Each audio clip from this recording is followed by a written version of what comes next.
Salut à tous, bienvenue dans The E-Commerce Society, un programme qui vous propose d'entendre chaque semaine la voix de ceux qui font le marché du e-commerce en français dans le son, international dans le ton.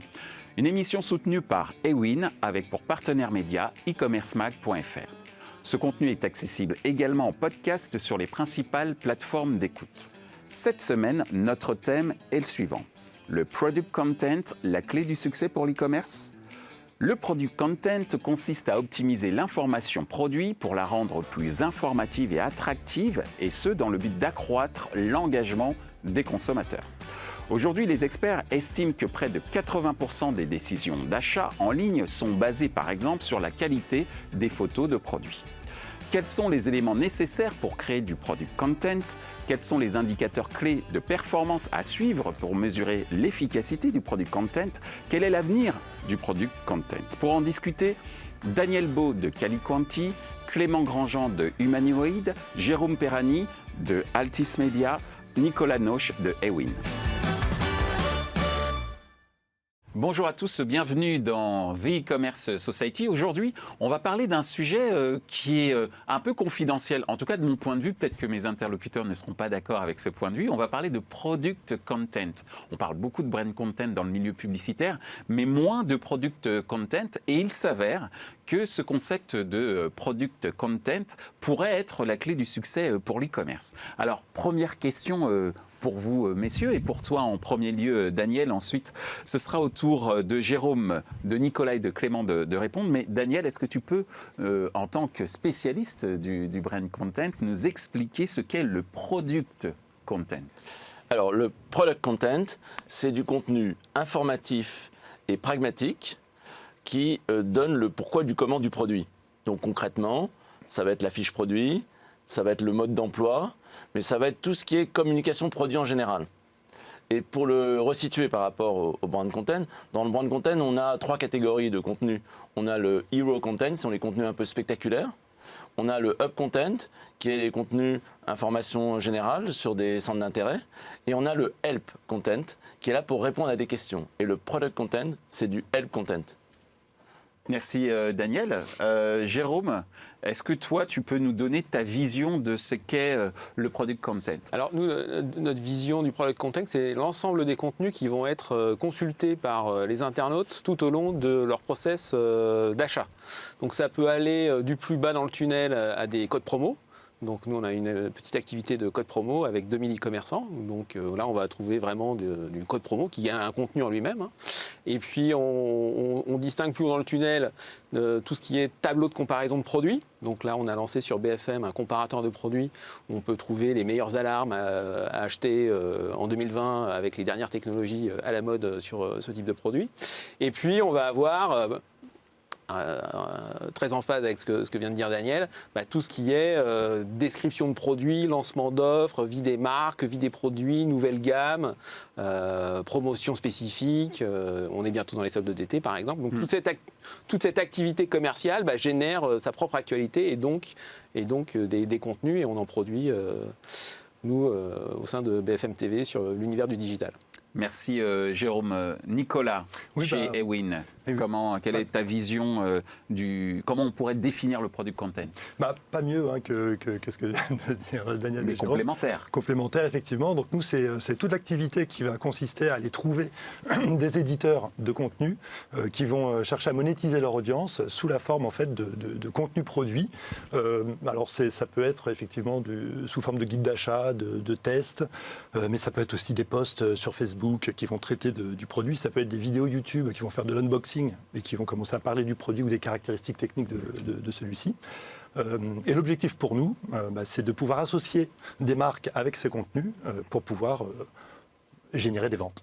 Merci Nicolas. Jérôme, Clément, de ton côté, comment tu définirais le product content ? Alors chez Frandroid et chez Numeraman, notre définition du product content, ça sera un contenu indépendant réalisé par des journalistes pour parler d'un produit, que ce soit autour d'une actualité, des annonces des produits, des tests, des guides d'achat ou des comparatifs. Ça sera tous les formats autour du contenu, indépendant des marques, indépendant des e-commerçants qu'on va produire pour parler des produits, pour aider nos lecteurs à choisir les produits, les meilleurs produits pour leur usage quotidien. Merci Clément. Alors on en arrive à notre deuxième question. Maintenant qu'on a défini ce que c'était que le product content, comment on fait pour produire du product content? Plus clairement, quels sont les éléments qui sont nécessaires pour créer du product content de ton point de vue, Daniel? Alors, moi, je parlerais d'assets éditoriaux. C'est-à-dire que les marques sont dans l'obligation de produire des dizaines de milliers de photos, de fiches techniques, de descriptifs, de modes d'emploi. Tu parles d'obligation. Bah oui, parce que sinon elles n'existent pas sur le digital, elles n'existent pas en e-commerce. Donc elles doivent gérer des gros volumes, des très gros volumes. Du coup, ça nécessite de la technologie, ça nécessite de l'actualisation. Par exemple, vous avez des marques comme le groupe Seb, ils ont des produits dans plein de couleurs différentes. Alors la question qui se pose, c'est est-ce qu'on doit tourner pour chacune de nos couleurs tous les modes d'emploi, ou est-ce qu'on trouve une autre technique, ou est-ce qu'on fait un film d'ensemble? Ça pose des tas de problématiques qu'on n'a pas avec la publicité. La publicité, souvent, c'est des messages relativement limités. Merci Daniel. De ton point de vue, Jérôme, quels sont les éléments nécessaires? Tu parlais du fait que tu produisais énormément de codes promo. Plus pour rejoindre le thème du volume, nous, en tant qu'éditeur de sites web, on a développé donc une activité autour d'une rubrique qui s'appelle bfmtv.com/pratique, dans lequel aujourd'hui vous allez retrouver 1 millier de contenus, donc sous forme d'articles, qui ont été produits au cours des 12 derniers mois. Et pour lui poser la question comment faire, nous on a une équipe de brand publishing en interne, qui sont des gens spécialisés, des rédacteurs spécialisés dans l'écriture de ce type de contenu, parce qu'un journaliste traditionnel ne peut pas, c'est pas les mêmes qualités, il va falloir écrire des contenus courts, un peu droit au but, avec des puces. Il y a peut-être un code de déontologie différent. Un code de déontologie.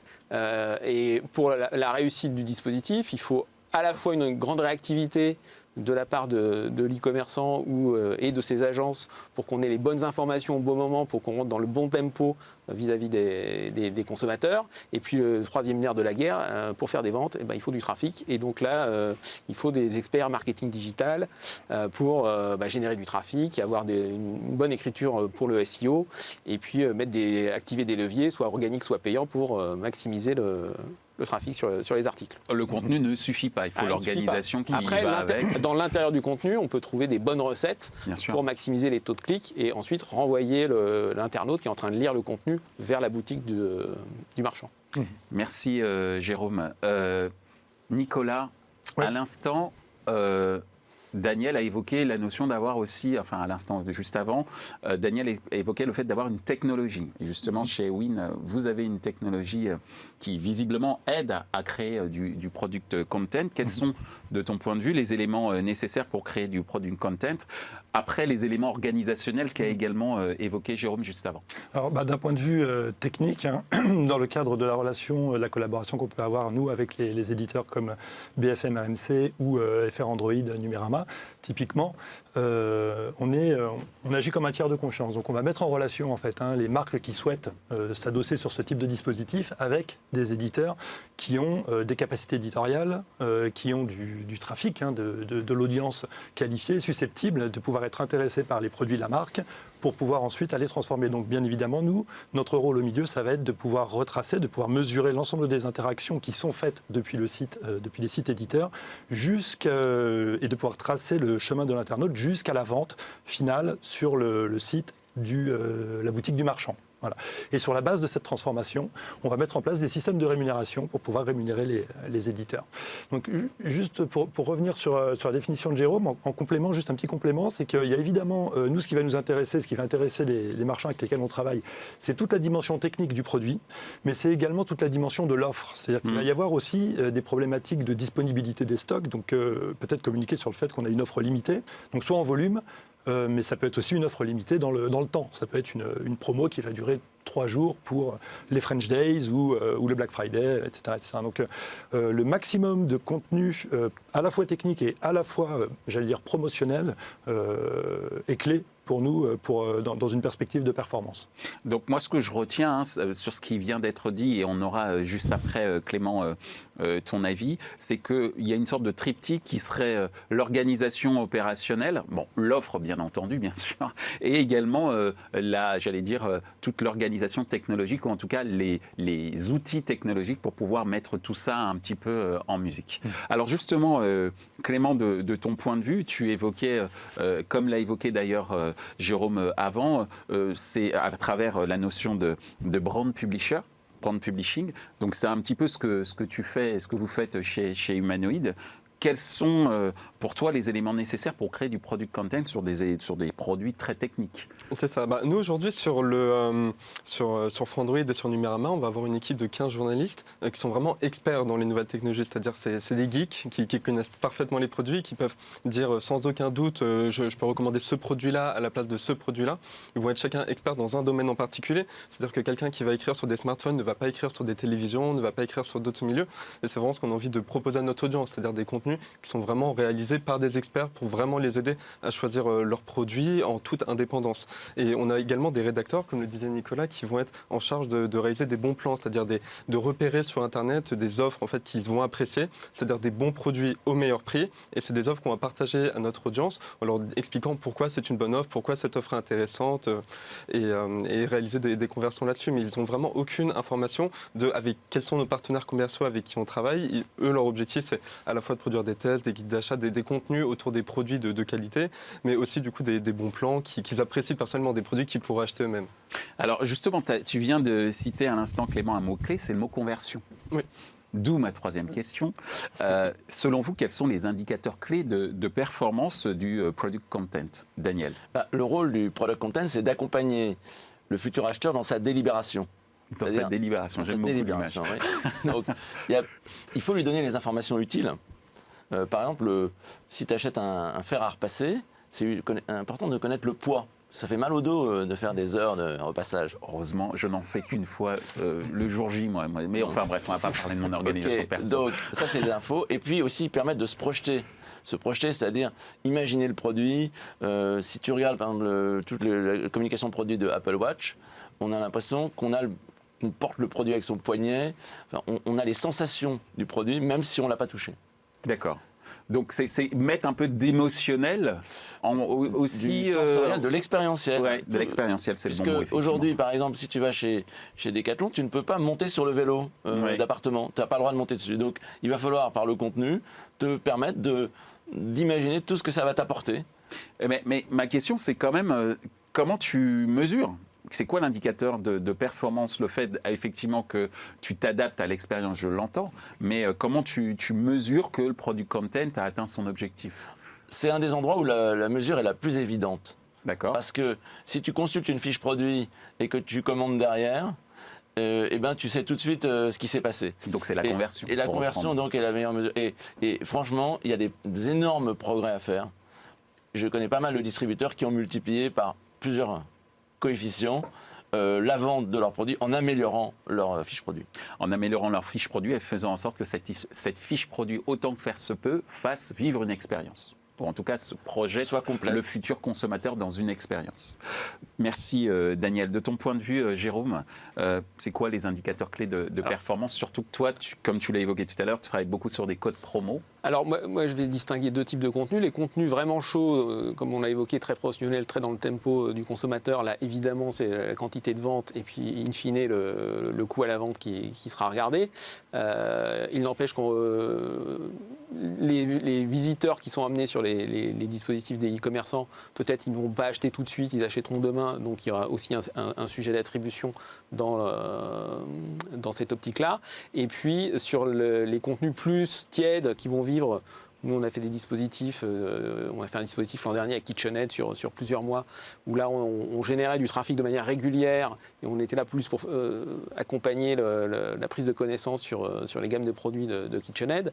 Là on va avoir des indicateurs plus d'engagement, c'est-à-dire est-ce que quand le temps passé sur les articles, sur les dispositifs disponibles sur bfmtv.com/pratique, et également quand on renvoie du trafic vers le e-commerçant, est-ce qu'ils passent plus de temps sur le site de e-commerçant qu'un visiteur lambda? Voilà, ça c'est le type d'indicateur que va regarder un e-commerçant. Et juste pour finir sur le code promo, la grande problématique sur les codes promo, c'est les ventes incrémentales. C'est-à-dire que beaucoup d'e-commerçants considèrent que les codes promo cannibalisent. Et donc il y a eu de nombreuses études sur le marché pour prouver que sur tel type de produit, au contraire, ça augmente les ventes. Donc il y a la quantité, la qualité et puis l'incrément. Voilà. Alors justement, je vais juste rebondir sur un point. On dit quand même que les e-commerçants, c'est un gars de la pub qui parle, hein, donc peut-être que j'ai une vision déformée, sont assez binaires. C'est-à-dire que c'est très conversion, conversion, conversion. Et tu as évoqué l'engagement, c'est-à-dire le temps passé sur un article, etc., qui est très prisé dans le monde publicitaire. Est-ce que cette notion d'engagement, elle a fait des progrès, j'allais dire, dans l'esprit des e-commerçants, ou est-ce qu'ils sont toujours très conversion, conversion, et l'engagement, ouais, bof? Ça dépend des organisations, des tailles des e-commerçants et de leur maturité sur ces sujets. Mais moi, je vais juste donner un exemple qui n'a rien à voir avec le marché français. Alors, c'était avant l'implosion du marché du travel. Mais qui sait que Qantas, la grande compagnie aérienne australienne, a tout un site lifestyle autour des meilleures destinations et des meilleurs bars branchés dans toutes les grandes villes du monde. Et si vous allez sur leur site dédié, vous allez tomber sur un site lifestyle. Et on ne voit pas la marque. Vous ne voyez pas la marque Qantas. Donc, moi, je pense que ça va infuser petit à petit dans les organisations parce que la conversion n'est pas tout. Donc, c'est un mot très important que tu viens de prononcer. La conversion n'est pas tout. Au contraire, il faut faire vivre également un e-commerçant et ses produits sur du temps plus ou moins long. C'est vrai sur certains secteurs d'activité, notamment comme le voyage, comme tu l'as évoqué à l'instant. Nicolas, justement, selon toi, quels sont les indicateurs clés de performance pour le product content, sachant que tu représentes une technologie qui ne fait que ça, mesurer. Pas que, mais qui fait entre autres beaucoup ça. C'est vrai. Les principaux ont été évoqués. Donc il y a des notions de trafic, des notions de taux de clic, des notions de transformation, donc de volume de vente, des notions de montant de panier, bien évidemment. Le contenu peut avoir pour objectif d'augmenter le panier moyen d'un e-commerçant, typiquement. Donc, moi, je rapprocherai les outils, les KPI, principaux KPI de mesure des objectifs du client. À un certain moment, le client peut avoir donc envie de travailler du contenu plutôt tiède ou très en amont du tunnel d'achat de l'internaute pour pouvoir évangéliser. Ça peut être une marque qui n'est pas très très connue au moment où elle va faire du brand content. C'est le cas beaucoup de DNVB par exemple. Exactement. Donc là, on peut être amené à travailler plus en amont du tunnel, donc sur des KPI, des indicateurs de mesure qui vont être plutôt liés au trafic, plutôt liés après au taux de clic sur l'article en question, pour savoir si le contenu a été de qualité et à générer du trafic sur le site du marchand.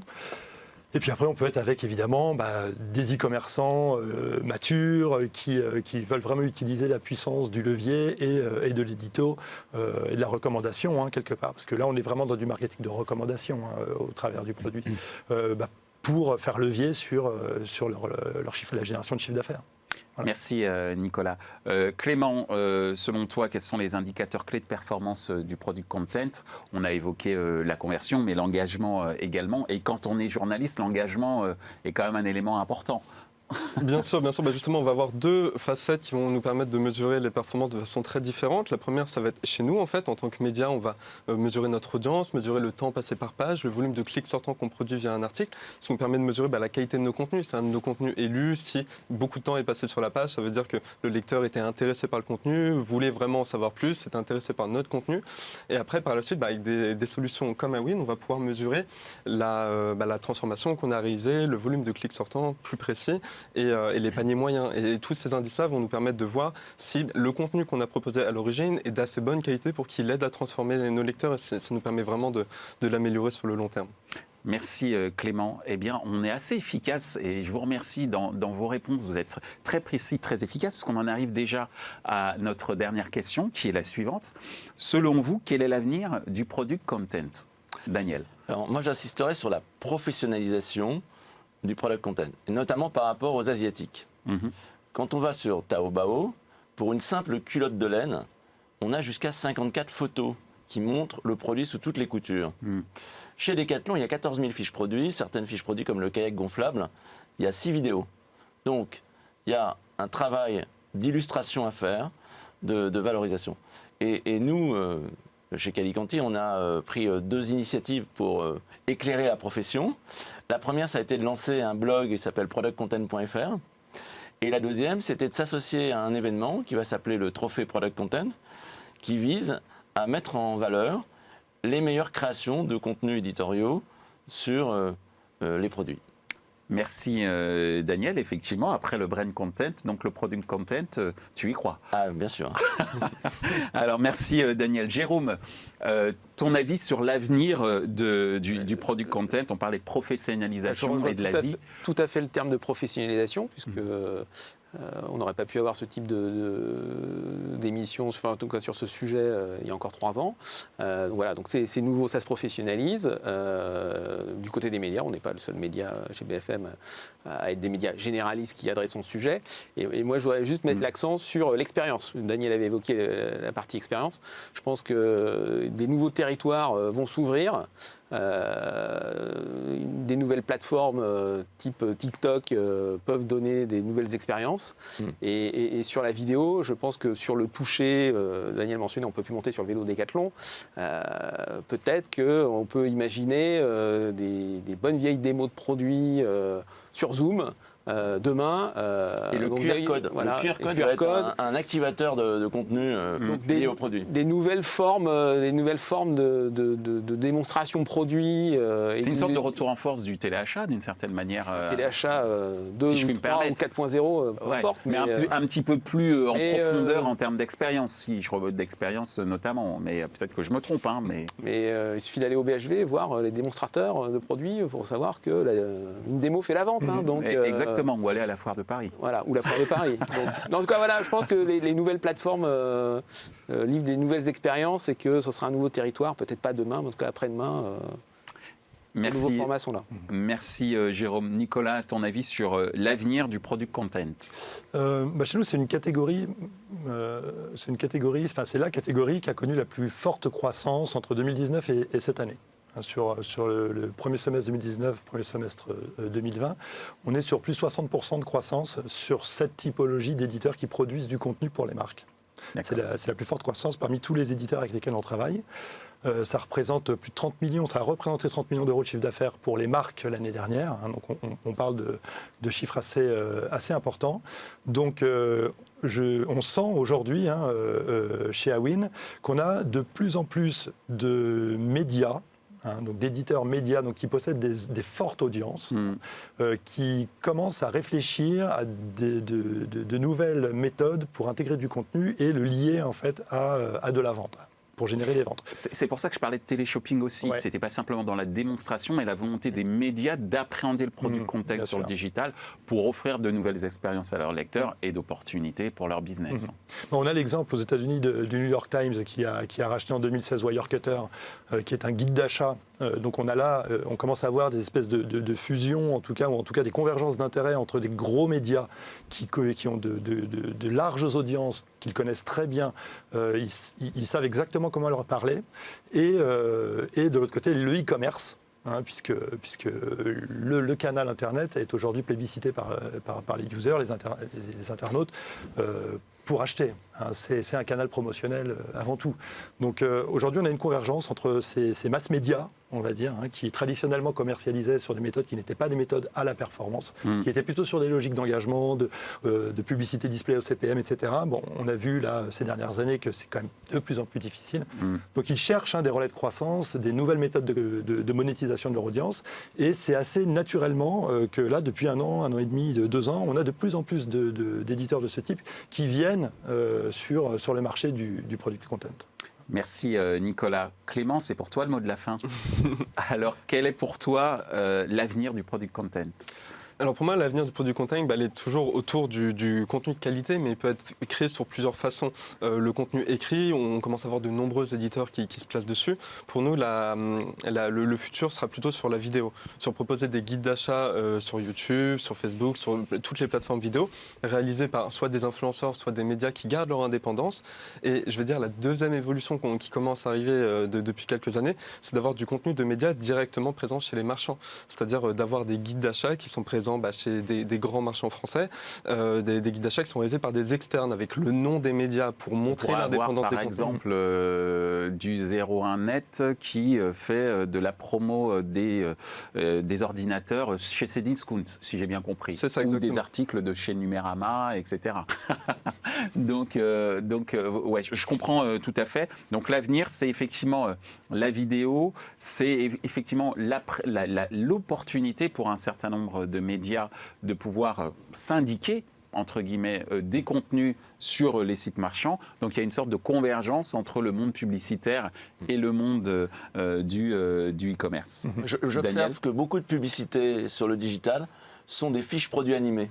C'est-à-dire que ce n'est pas une publicité avec une histoire, avec un début, un milieu et une fin. C'est une boucle d'images où finalement les fameux assets éditoriaux sont mis en perspective et on peut rentrer à n'importe quel moment dans la boucle d'images. On est attiré par le produit et ses effets. Eh bien, en tout cas, merci messieurs pour nous avoir alimentés et nous avoir appris ce qu'était le product content. Je voudrais signaler la sortie d'un ouvrage, celui de Daniel Beau ici présent avec Pascal Somariba, puisque Daniel, pour ceux qui ne le savent pas, tu es l'un des plus grands spécialistes en France sur le brand content. Et donc, aux éditions d'Uno, Brand Content, savoir piloter les contenus de marque en 12 questions-réponses. On a parlé des contenus de produits. Il y a également de quoi, entre guillemets, avoir une information complémentaire cette fois-ci au niveau marque. Et donc, merci encore à vous, messieurs. C'était vraiment très intéressant et au-delà d'être très intéressant, très inspirant. À la fois pour les médias et pour les marchands. Donc merci à vous. Merci. Merci Michel. Ainsi s'achève ce débat sur le product content, clé du succès pour l'e-commerce. Les points à retenir de nos échanges sont les suivants. 1. L'offre, la technologie et l'organisation opérationnelle sont le triptyque gagnant d'une stratégie de product content. 2. La conversion n'est pas l'unique indicateur de performance du product content. L'engagement devient tout aussi stratégique. 3. La professionnalisation de la création du product content doit s'imposer afin d'observer des performances en Europe aussi importantes que celles observées en Asie. Ce contenu est accessible en podcast sur les principales plateformes d'écoute. Merci à notre sponsor Ewin et à notre partenaire média e-commercemag.fr. Merci également à l'ensemble des équipes d'Altis Media pour la réalisation de ce programme. Traduction et sous-titrage par Uptown.